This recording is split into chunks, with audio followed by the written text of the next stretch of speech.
So this is the fourth lecture in the Specific Relief Act 1963. अभी तक हम section 1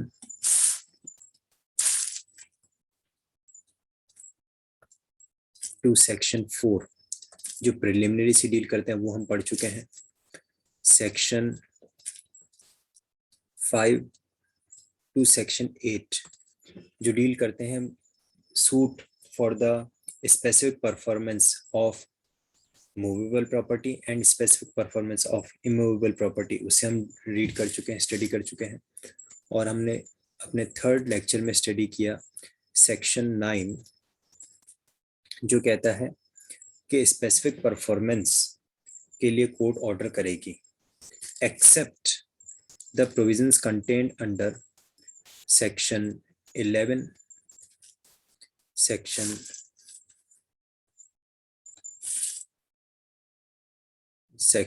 9 में तो हमने क्या पढ़ा कि जब कभी भी स्पेसिफिक परफॉर्मेंस का सूट आएगा तो एक डिफेंडेंट के पास में क्या ग्राउंड्स ऑफ डिफेंस होंगे, वो कैसे वो यूज कर पाएंगे. देन हमने पढ़ा सेक्शन 10 में ये लिखा हुआ है that for every suit the court shell order of specific performance of the contract subject to the restrictions imposed by section 11, section 14, section 16 and section 20. section 20 और section 14 और section 20 इसमें ज़्यादा important है. section 14 में आपको 4 डायरेक्टली स्पेसिफिक कंडीशंस बता रखी है कब स्पेसिफिक परफॉर्मेंस नहीं हो पाएगा, और section 20 बताता है सब्सटीट्यूटेड परफॉर्मेंस के बारे में.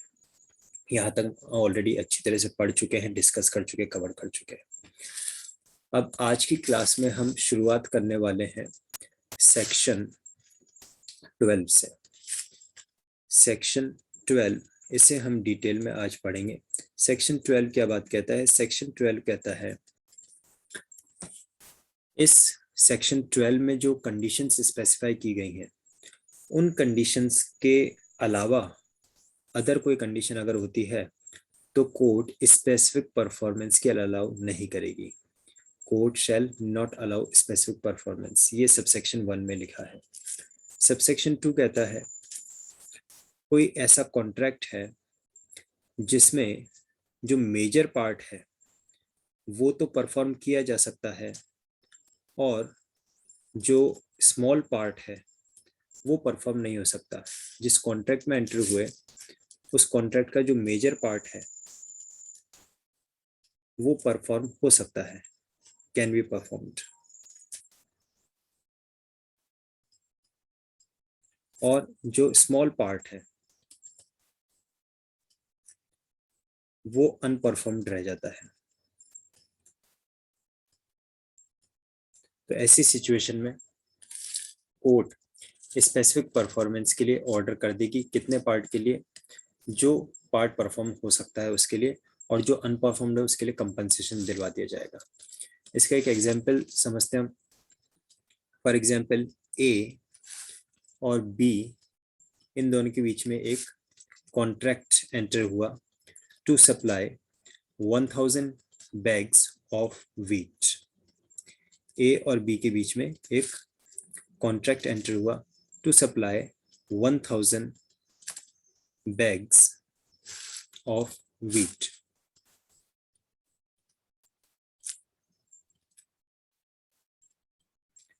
अब कोई ऐसी कंडीशन आ गई यहाँ पे.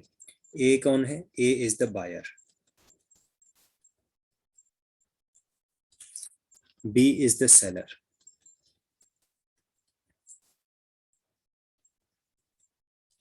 राइट. अब कोई ऐसी कंडीशन आ गई जिसकी वजह से ए ने बोला, बी ने बोला कि मैं आपको 700 बैग्स ही सप्लाई कर पाऊंगा, मेरे गोडाउन में पानी भर गया या गुड्स डिस्ट्रॉय हो गए, whatever can be the reason, तो मैं आपको 700 बैग्स मेरे पास में अभी रेडी हैं, वो मैं आप सबको सप्लाई कर सकता हूँ. बाकी 300 बैग्स खराब हो चुके हैं, अब वो पॉसिबिलिटी नहीं है, ये अनपरफॉर्म्ड रहेगा, राइट। ये कंडीशन हो गई। जो 300 बैग्स का पोर्शन है वो क्या रहेगा, वो अनपरफॉर्म्ड रहेगा, this is not possible to be performed. और ये जो 700 मेजर पार्ट है ये तो परफॉर्म हो सकता है। तो ऐसी कंडीशन में कोर्ट ऑर्डर करेगी, जी गुड इवनिंग अनुराग, कोर्ट ऑर्डर करेगी कि ठीक है आप जितना पार्ट परफॉर्म कर सकते हैं, दैट इज इसके पर स्पेसिफिक परफॉर्मेंस के लिए ऑर्डर हो जाएंगे।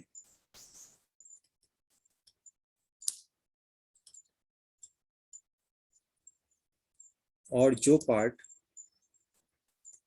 अनपरफॉर्म रह जाता है उसके लिए कंपनसेशन के ऑर्डर हो जाएंगे। ये मैंने एक एग्जांपल आपको समझाया जहाँ पे ए और बी के बीच में एक कॉन्ट्रैक्ट हुआ था। ए ने कॉन्ट्रैक्ट किया था बी के साथ में कि आप मुझे 100 बैग्स ऑफ व्हीट सप्लाई करेंगे, ए वाज द बायर। अब कुछ ऐसी कंडीशन बी के साथ में कैजुअलिटी होगी जिसकी वजह से बी के पास में जो व्हीट के बैग्स अवेलेबल थे उसमें से 300 बैग्स खराब हो गए, अब वो सिर्फ 700 ही सप्लाई करने की उसके पास में पावर है। कोर्ट ऑर्डर कर देगी कि जो मेजर पार्ट आप परफॉर्म कर सकते हो उस पार्ट को आप परफॉर्म कर दीजिए, और जो पार्ट आप परफॉर्म नहीं कर पा रहे हैं उसके लिए आप कंपनसेशन दे दीजिए। ये सबसेक्शन 2 ऑफ सेक्शन 12 में हमें देखने के लिए मिलता है। नेक्स्ट आप जब देखेंगे सेक्शन सबसेक्शन 3 की तरफ अगर हम बढ़े, सेक्शन 12 का सबसेक्शन 3 वो कहता है जहां पे जो इसका अपोजिट ले लीजिए आप, only 10% part could be performed and 90% part cannot be performed.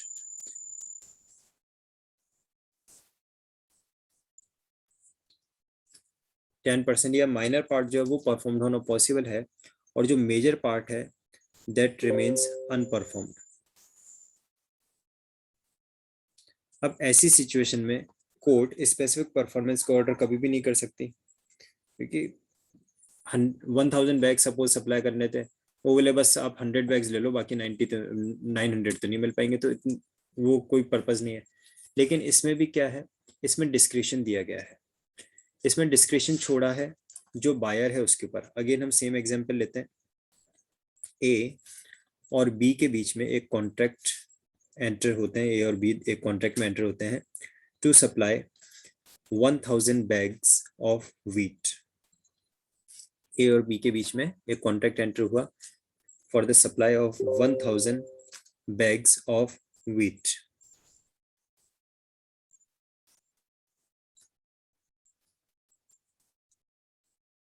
Okay, अब बी कौन है, B is the seller, A is the buyer. Suppose कीजिए बी के गोडाउन में कुछ फायर वगैरह लग गया, कुछ ऐसी कोई कैजुअलिटी होगी जिसकी वजह से बी क्या हो गया है, now B is unable to perform the major part of this contract. उसके गोडाउन में जो बैग्स ऑफ व्हीट रखे हुए थे वो क्या हो गया, डिस्ट्रॉय हो गए।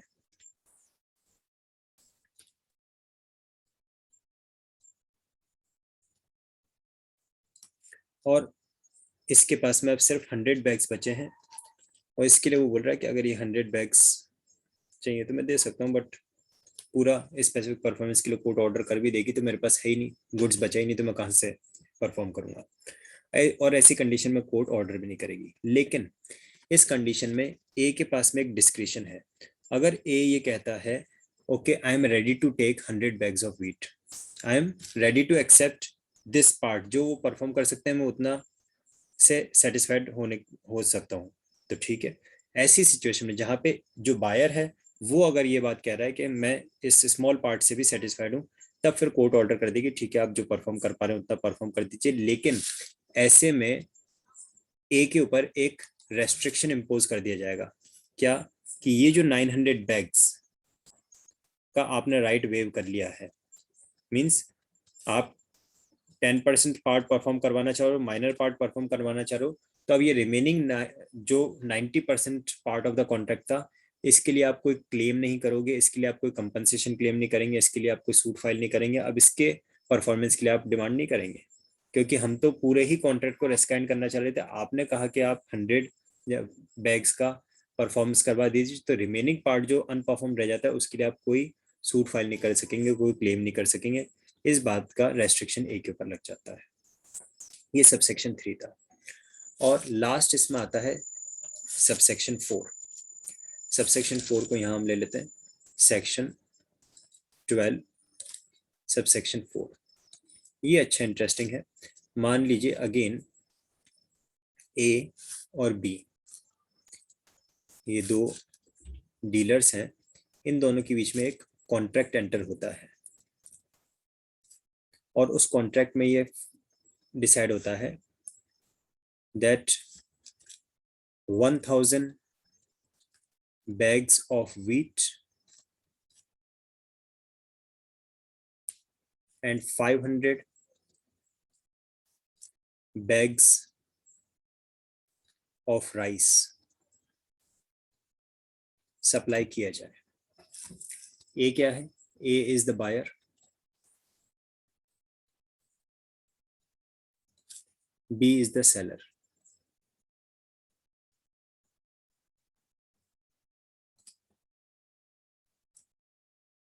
ये कॉन्ट्रैक्ट एंटर हुआ इनके बीच में कि 1000 बैग्स ऑफ व्हीट और 500 बैग्स ऑफ राइस सप्लाई किया जाए। जो बी है सेलर, इसके दो गोडाउन्स हैं।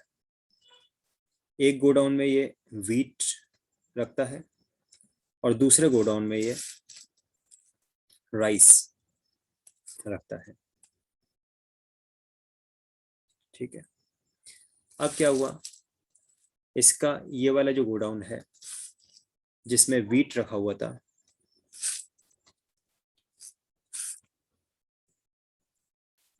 इसमें कुछ ऐसा डिस्ट्रक्शन हो गया कि जिसकी वजह से इसमें जो जितना भी व्हीट रखा हुआ था सारा डिस्ट्रॉय हो गया। और ये जो दूसरा गोडाउन है जिसमें राइस रखा हुआ है, ये ठीक है, गुड्स रखा। अब इन दोनों के बीच में कितने कॉन्ट्रैक्ट होते हैं? इनके बीच में सिंगल कॉन्ट्रैक्ट एंटर हुआ है, लेकिन आप ये देखिए कि क्या इस कॉन्ट्रैक्ट में दो सेपरेट पार्ट्स कर पाना पॉसिबल है? Obviously yes. जो व्हीट है, व्हीट क्योंकि डिस्ट्रॉय हो गया, अब व्हीट का परफॉर्मेंस पॉसिबल नहीं है, लेकिन राइस का परफॉर्मेंस पॉसिबल है। तो ये एक ऐसा कॉन्ट्रैक्ट है जहां पे part of the specific performance करवाया जा सकता है। ये एक ऐसा कॉन्ट्रैक्ट है जहां पे part of the specific performance के लिए ऑर्डर किया जा सकता है, और कितने पार्ट के लिए? जो सेपरेट किया जा सके। आई रिपीट, पूरे कॉन्ट्रैक्ट में से अगर हम एक पार्ट ऑफ द कॉन्ट्रैक्ट को सेपरेट कर सकते हैं इजी मैनर में, दैट व्हीट का कॉन्ट्रैक्ट अलग हो पार्ट है उसमें और राइस का पार्ट अलग है, व्हीट का पार्ट परफॉर्म नहीं हो सकता, राइस का पार्ट परफॉर्म हो सकता है, तो कोर्ट ऑर्डर कर देगी, the court shell order for the specific performance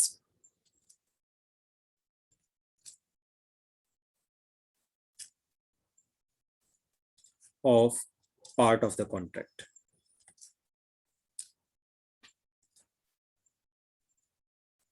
That is rice की सप्लाई के लिए। अब मैं बेयर एक्ट की तरफ मूव कर रहा हूं, और उससे पहले एक लास्ट यहाँ पे मैं बात लिख रहा हूं, उसको आप ध्यान से देख लीजिए, समझ लीजिए। क्या? सेक्शन 12 का सबसेक्शन 1 ये कहता है, court shall not order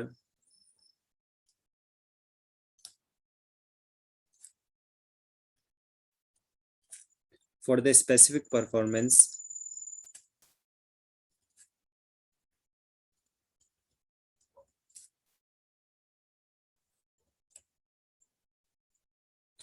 of part of the contract।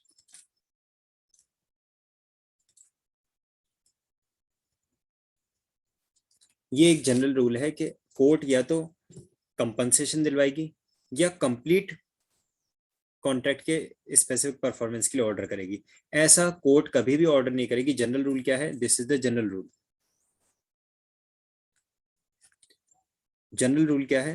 That कभी भी कोर्ट एक कॉन्ट्रैक्ट के पार्ट के परफॉर्मेंस के लिए ऑर्डर नहीं करेगी। ये बात सबसेक्शन 1 में लिखी है, और उसके बाद में सबसेक्शन 2, सबसेक्शन 3 एंड सबसेक्शन 4 ये इसके एक्सेप्शंस को बताता है। सबसेक्शन 2 कहता है जहां पे मेजर पार्ट परफॉर्म हो सकता है तो कोर्ट उसके लिए ऑर्डर कर देगी। सबसेक्शन 3 कहता है जहां पे माइनर पार्ट परफॉर्म हो सकता है वहां, और बायर जो डिफेंडेंट नहीं सॉरी प्लेंटिफ, बायर जो प्लेंटिफ है वो प्लेंटिफ इस बात के लिए कहता है कि मैं इतने पार्ट में ही सेटिस्फाइड हूँ और प्लस मैं बाकी के कॉन्ट्रैक्ट से जो परफॉर्म नहीं हो सकता उस पर से अपने राइट्स वेव करने के लिए रेडी हूँ, तब भी कोर्ट ये ऑर्डर कर देगी। और सबसेक्शन 4 कहता है कि ऐसा कॉन्ट्रैक्ट जिसको 2 या 3 पार्ट्स में सेपरेट किया जा सकता है, तो जो पार्ट परफॉर्म हो सकता है इजीली उसको अगर सेपरेट किया जा सकता है तो उसके स्पेसिफिक परफॉर्मेंस के लिए ऑर्डर हो जाएंगे। अब मैं बेयर एक्ट की तरफ मूव ऑन कर रहा हूँ। उससे पहले अगर यहाँ तक अभी जो मैंने एक्सप्लेन किया है किसी के माइंड में कोई कंफ्यूजन कोई डाउट है सेक्शन 12 से रिलेटेड तो प्लीज पूछिए।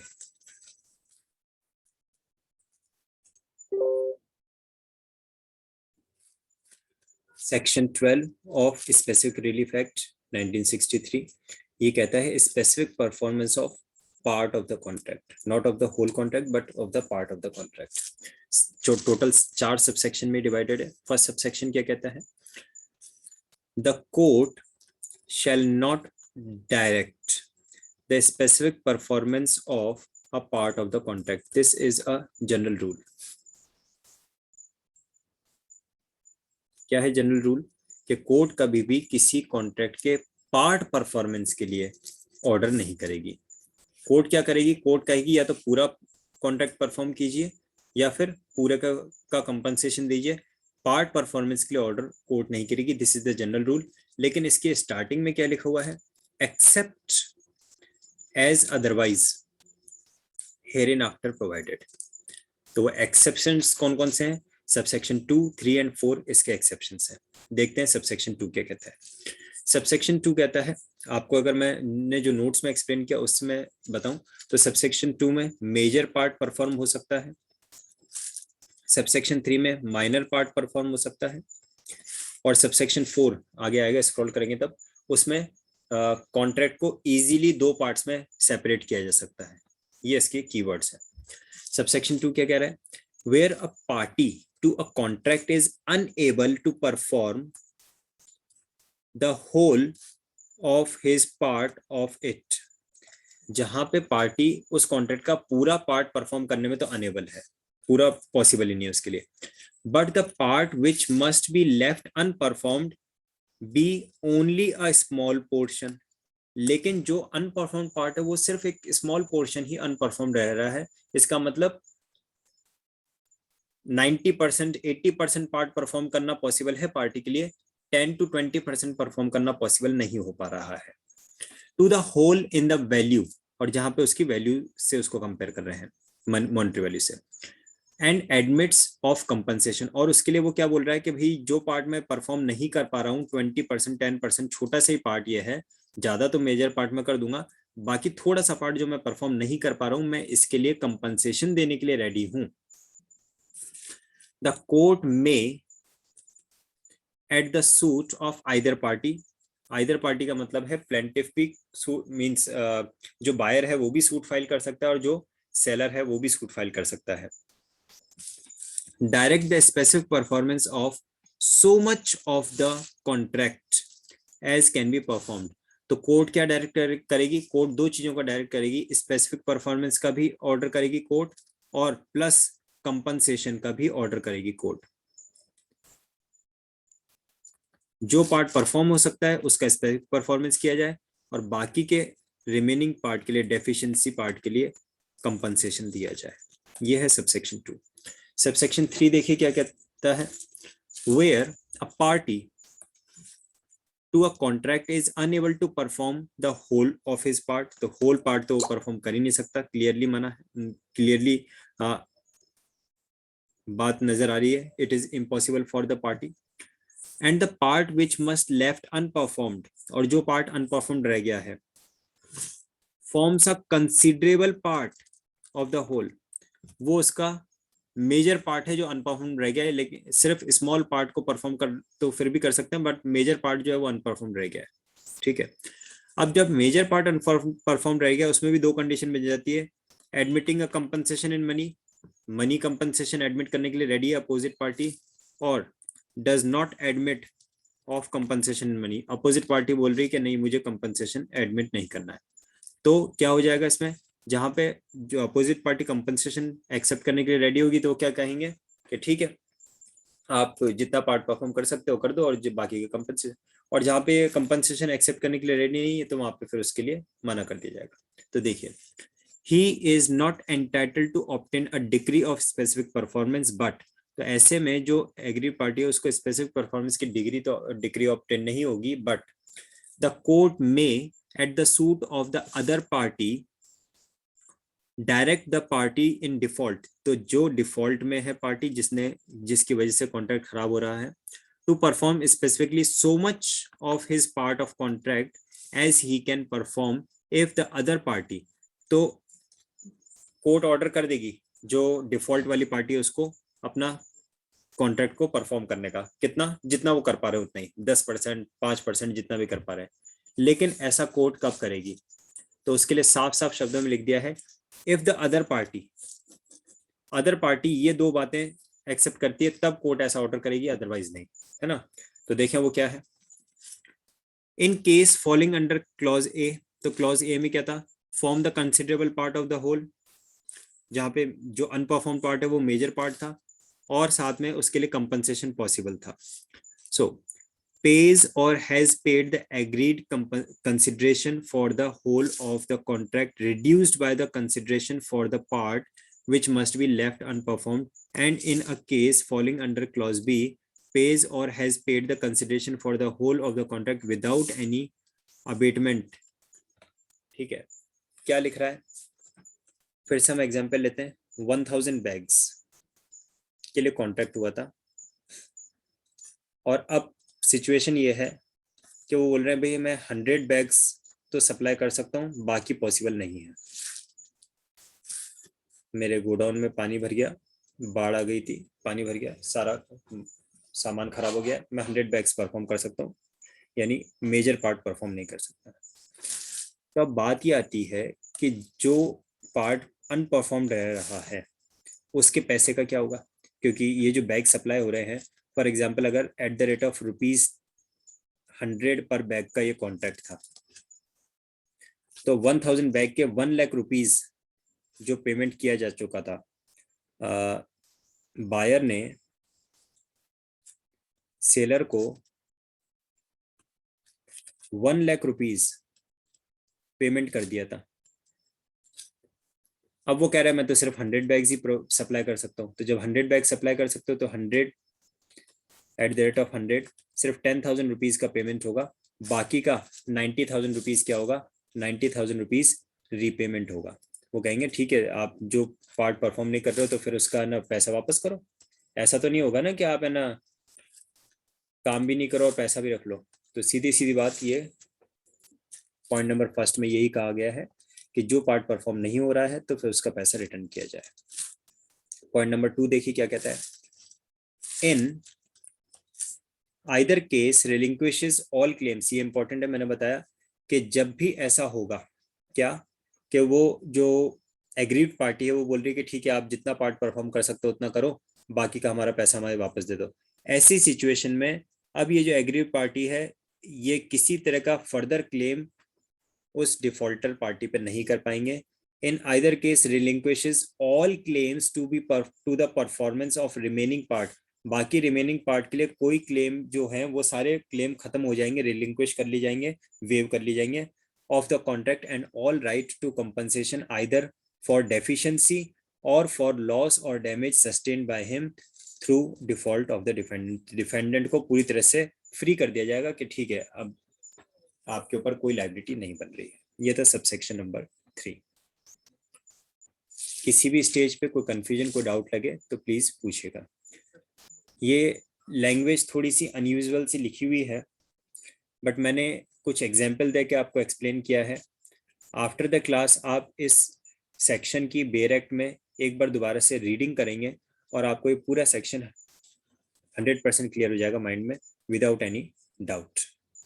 अब इसको सेक्शन नंबर 12 का सबसेक्शन 4 लास्ट पार्ट देख लेते हैं, जो क्या है, जो ऐसे कॉन्ट्रैक्ट की बात करता है जिसको हम इजी मैनर में दो पार्ट्स में सेपरेट कर सकते हैं। व्हीट एंड राइस दो अलग अलग गोडाउन में रखे हुए थे, एक गोडाउन में आग लग गई, दूसरे गोडाउन का माल जो है वो अभी भी सेफ है, तो हम जो राइस है वो सप्लाई कर सकते हैं, वीट सप्लाई नहीं कर सकते, ठीक है। तो इस तरह का अगर कोई कॉन्ट्रैक्ट है, when a part of a contract which taken by itself can and ought to be specifically performed stands on a separate and independent footing.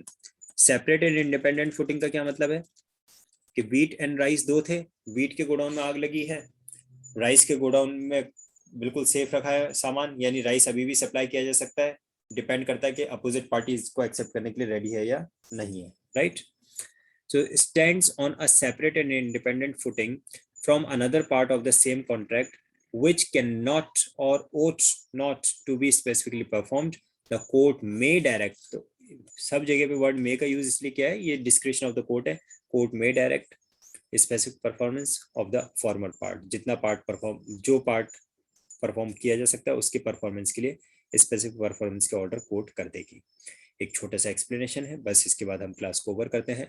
Explanation ये कहता है, for the purposes of this section a party to a contract shall be deemed to be unable to perform the whole of his part of it if a portion of its subject matter existing at the date of the contract has ceased to exist at the time of its performance. तो ऐसा यहाँ पे presume करके चला जाएगा, ऐसे माना जाएगा कि जो पार्टी है, जो डिफॉल्टर पार्टी है, उसके लिए ये पॉसिबल ही नहीं बचा है कि वो पूरा पार्ट अपना परफॉर्म कर सके। अगर किसी कॉन्ट्रैक्ट का पूरा पार्ट परफॉर्म करवाया जाना पॉसिबल होगा किसी भी कंडीशन में, on the date of the contract has to be performed on that particular date, तो फिर तो कोर्ट यहाँ पे वैसे भी ऑर्डर नहीं करने वाली है पार्ट ऑफ द परफॉर्मेंस के लिए। पार्ट ऑफ द परफॉर्मेंस के ऑर्डर करने के लिए सेक्शन 12 में यही चीजें एक एक्सप्लेनेशन लिया है। For the purpose of this section a party to a contract shall be deemed, ऐसा समझा जाएगा कि पूरा पार्ट परफॉर्म करने के लिए तो वो केपेबल ही नहीं बची है। ये था सेक्शन 12। उम्मीद करता हूँ आपको अच्छे से समझ में आया होगा। अगर किसी के माइंड में कोई कंफ्यूजन, कोई डाउट है तो प्लीज पूछिए, अदरवाइज मैं आज की क्लास यहीं पे स्टॉप करता हूँ। कल की क्लास में हम सेक्शन 13 को कंटिन्यू रखेंगे।